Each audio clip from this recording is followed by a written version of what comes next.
Kumusta po kayong lahat? Celebrity Chika Time po muna tayo at may inihanda po akong chika para sa inyo.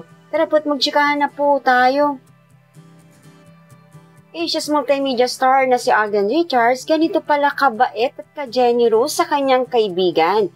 Yes, mga maka-celebrity chika time, yan pong ichichika ko sa inyo na lubos rin pong usap-usapan sa social media ng mga netizens, lalong-lalo na nga po ng mga followers at supporters ni Alden.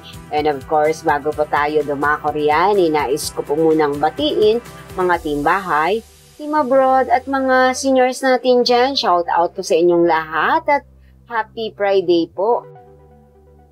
Sa naganap nga po kahapon na Grand Media Conference para sa Sparkle World Tour 2024 ay isa si Alden sa naroroon at kasama rin po dito ang kanyang kaibigan na si Betong.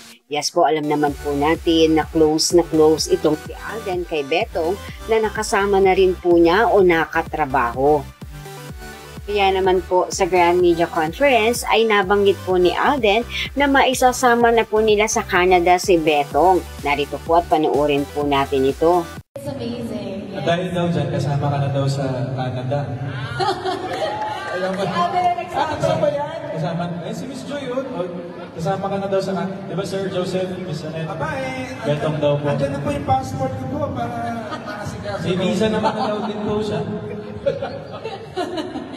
Biglang sinama si Betong. Ate, nakasahan ko yan ha? Nako, ayan na. I-note na po. Si Alden Richards ang sasagot kay Kuya Betong. Siya nagsasagot. Siya nag-volunteer. Pero alam mo kanina pag-usapan, talagang nalab ni Alden si Beto. Kaya Beto. Ay, totoo po yan. Gagawa na ng paraan. Hindi kasi siya pabigat eh, kahit pabigat siya.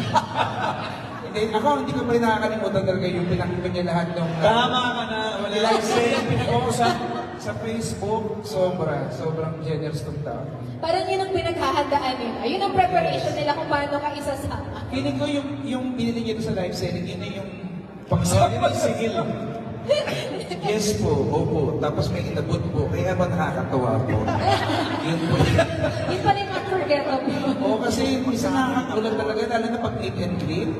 Talagang wow, talaga po. So magandang tanongin, Betong, magkano yung mga nauuwi mo? Well, dapat ikaw ang tanongin ko. Hindi ako kasi hindi ako nagkagano'n. Ito guys, talaga, ito totoo talaga to. Ano lang po to, parang trivia lang. Sobrang happy po kami kay Alden kasi nung time na naalala ko, after kasi each show, palagi may meet and greet, tapos picture, so that time, parang mga magto-2 hours na po yung meet and greet. So, gutom na po kami. Eh, si Alden po, grabe po yung pagmamahal ng mga fans kay Alden. Nakaipon po siya ng 2 balikbayan box po. Sa dami na nagbigay sa kanya. Tapos kami, isang sobot. So, sabi namin, Alden, parang may chocolate na nagbigay sa'yo. So sabi na, baka pwede makahingi naman. Tapos si Sam naman, pati si Mama din, inabutan kami ng chocolate. Wow! The best chocolate ever I tasted in my whole life. Unforgettable chocolate. Oo, tagang Alden, we're expecting more chocolate. Kaya sumama ka sa Alden. Oo, alam mo na ha.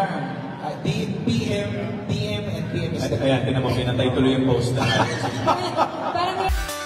Yan po ang aking chika updates for today. Salamat po sa inyong panunood. Huwag po kalimutang mag-subscribe. Pwede po mag-comment sa ibaba. Basta wag lamang po harsh o nakakasakit sa isa't isa. Salamat po muli. Spread love, not hate.